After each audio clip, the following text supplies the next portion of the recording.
Hello, my dear students. Welcome to Teacher at Home. Today class we are going to learn the sixth chapter, Citizenship. Citizenship implies full and equal membership of a political community. In this chapter, we will explore what exactly this means today. In section 6.2 and 6.3, we'll look some debates and struggles which are going on regarding the interpretation of the term full and equal membership. Section 6.4 will discuss the relationship between citizens and the nation and the criteria of citizenship adopted in different countries.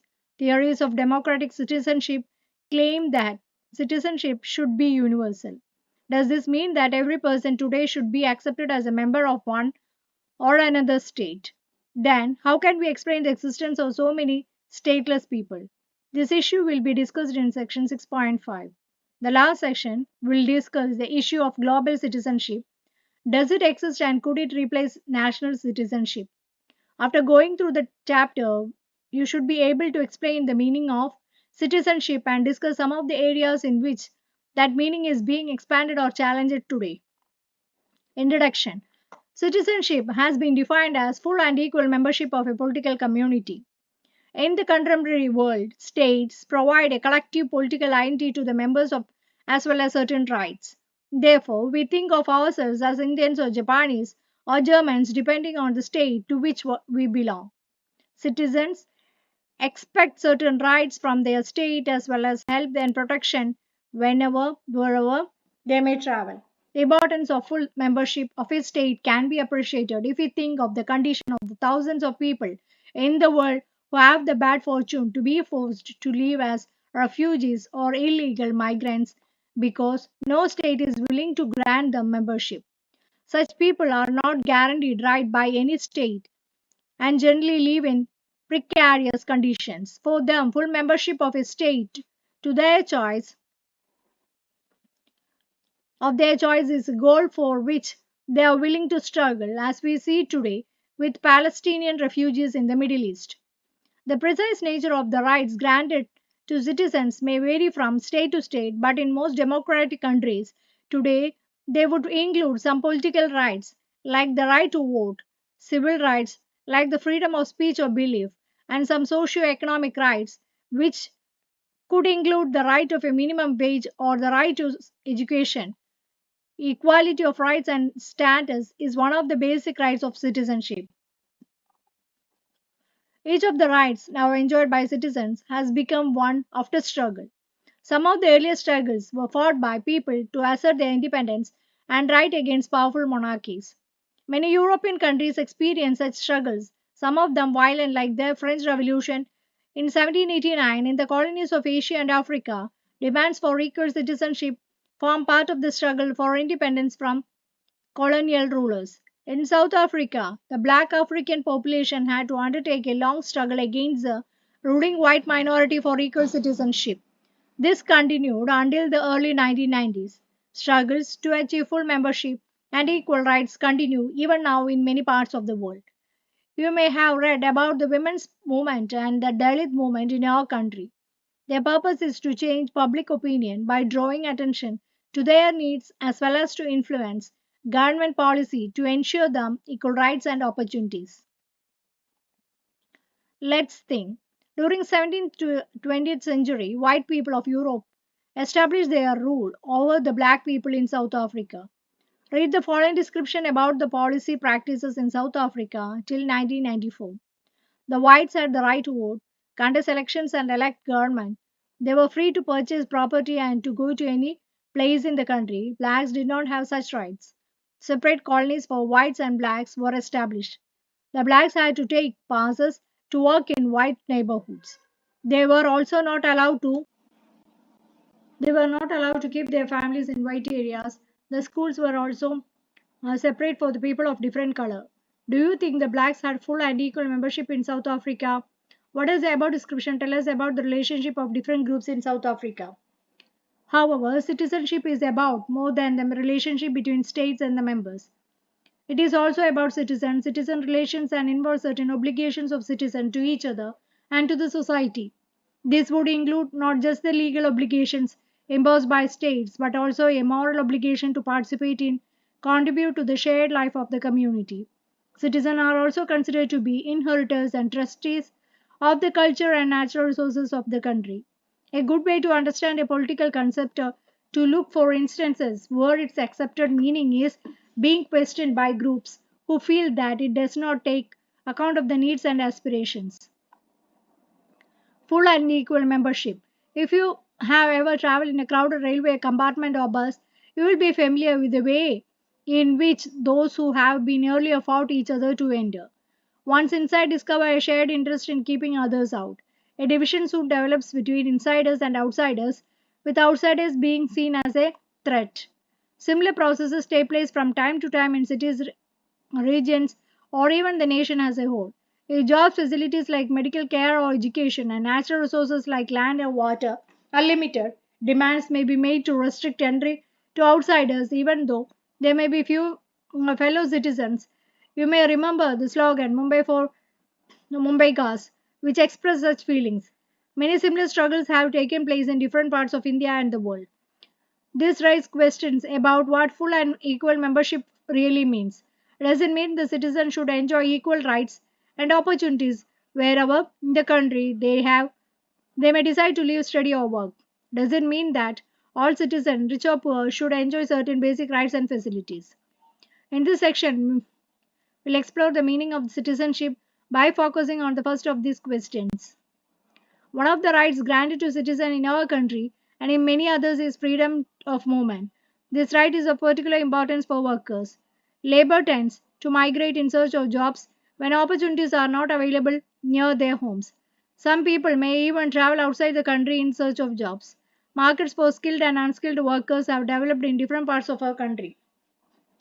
For instance, IT workers may flock to towns like Bangalore, nurses from Kerala may be found all over the country.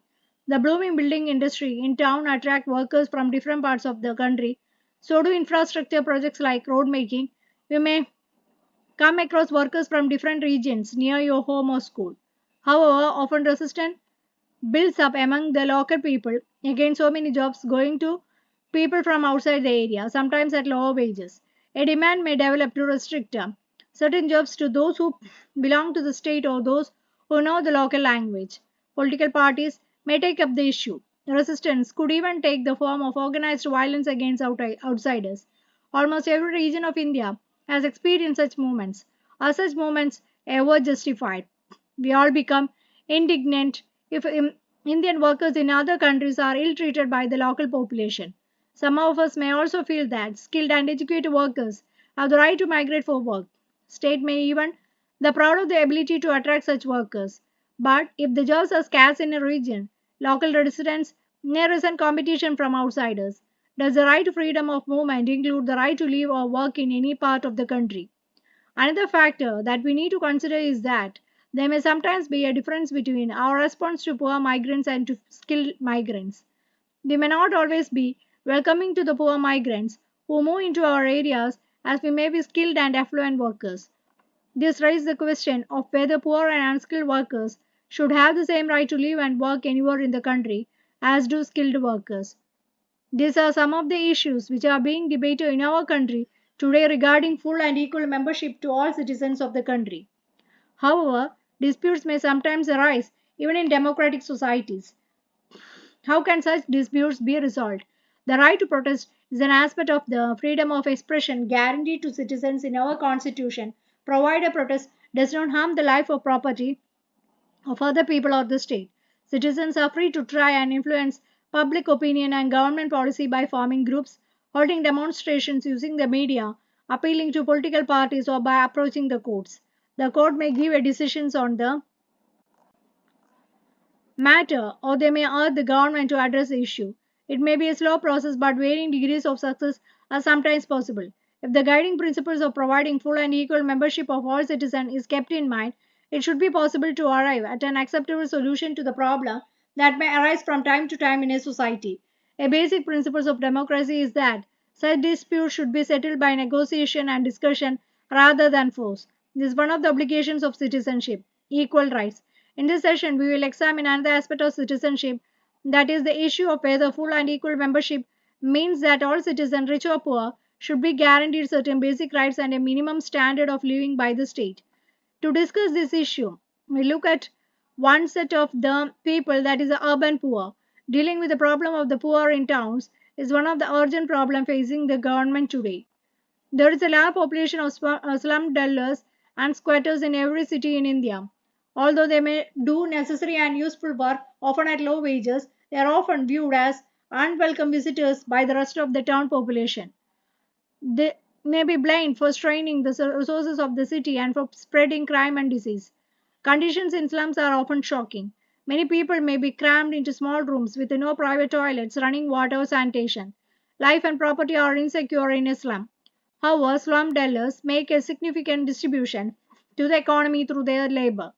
They may be hawkers, petty traders, scavengers, or domestic workers, plumbers, or mechanics, among other professions.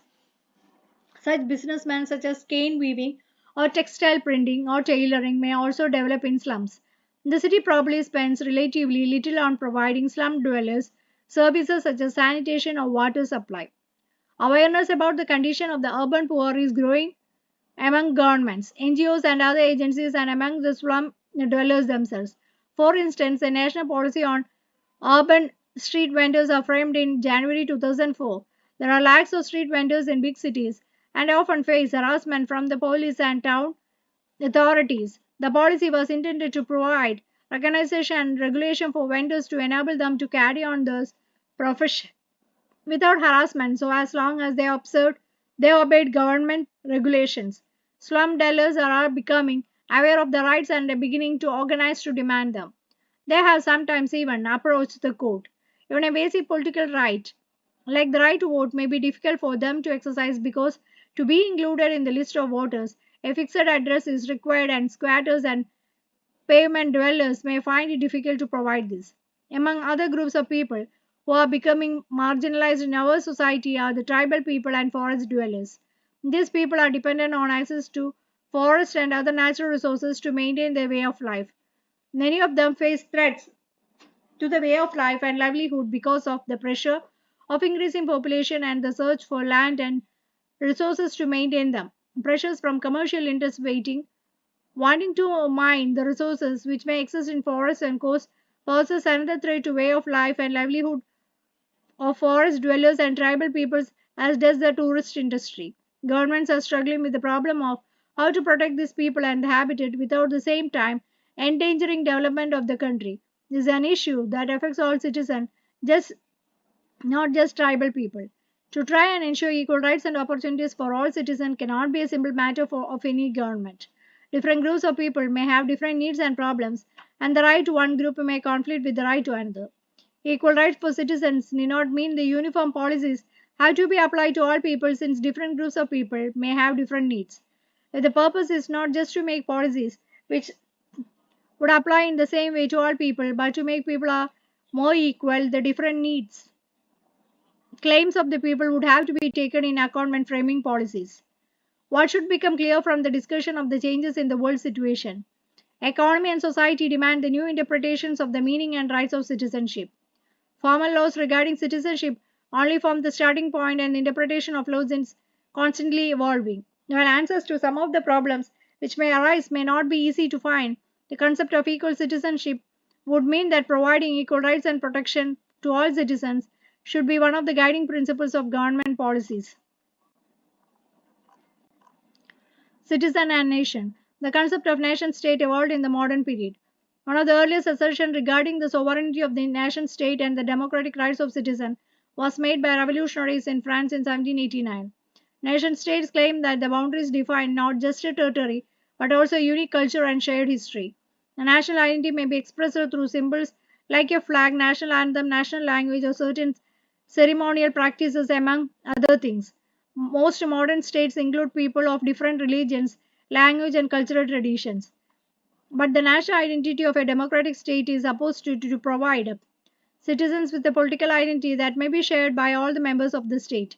Democratic states usually try to define the identity so that it is as inclusive as possible, that is, which allow all citizens to identify themselves as part of the nation.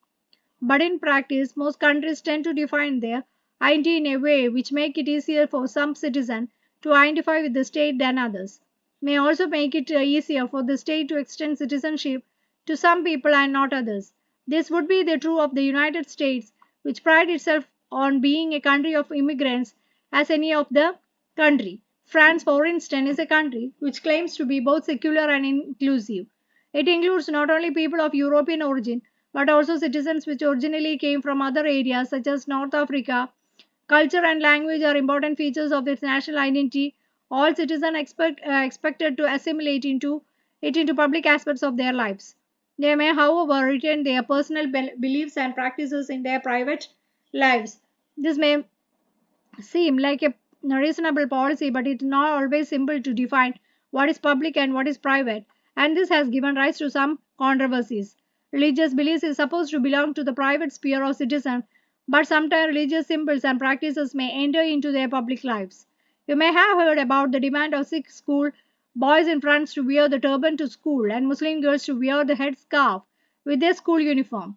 This was disallowed by some schools on the ground that is involved bringing religious symbols into public sphere of state education. Those whose religions did not demand such practices naturally did not face the same problem. Clearly, assimilation into natural culture would be easier for some groups than for others. A criteria for granting citizenship to new applicants varies from country to country. In countries such as Israel or Germany, factors like religion, ethnic origin may be given priority while granting citizenship. In Germany, there has been a persistent demand from Turkish workers who were at one time encouraged to work and come and work in Germany, and their children who had been born and brought up in Germany should automatically be granted citizenship. This is still being debated. These are only few examples of the kinds of restrictions which may be placed on citizenship even in democratic countries which pride themselves on being inclusive. India defines itself as a secular, democratic, and nation state. The movement for independence was a broad based one, and deliberate attempts were made to bind together people of different religions regions, and culture. True partition of the country did take place in 1947 when differences with the Muslim League could not be resolved, but this only strengthened the resolve of Indian national leaders to maintain the secular and inclusive character of the Indian nation state they were committed to build.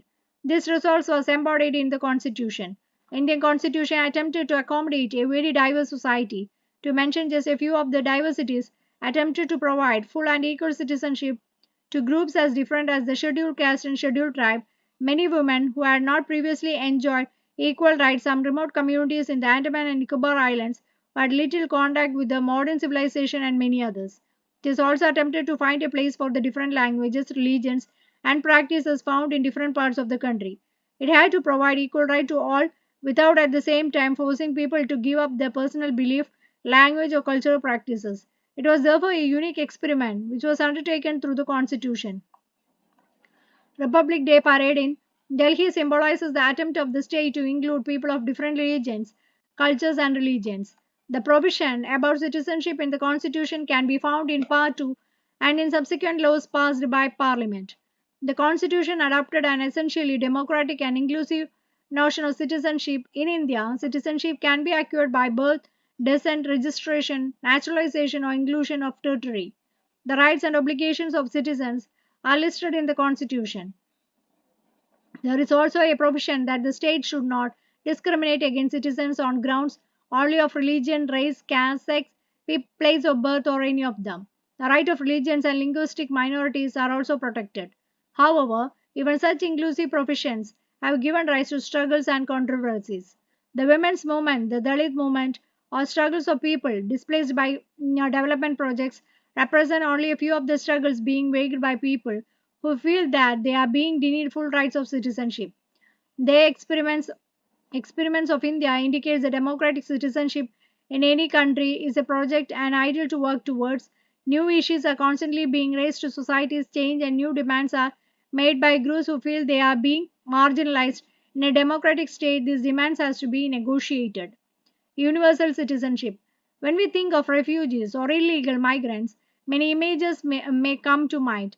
One may be of the people from Asia or Africa who have paid agents to smuggle them into Europe or America. The risks are high, but they seem willing to make the effort.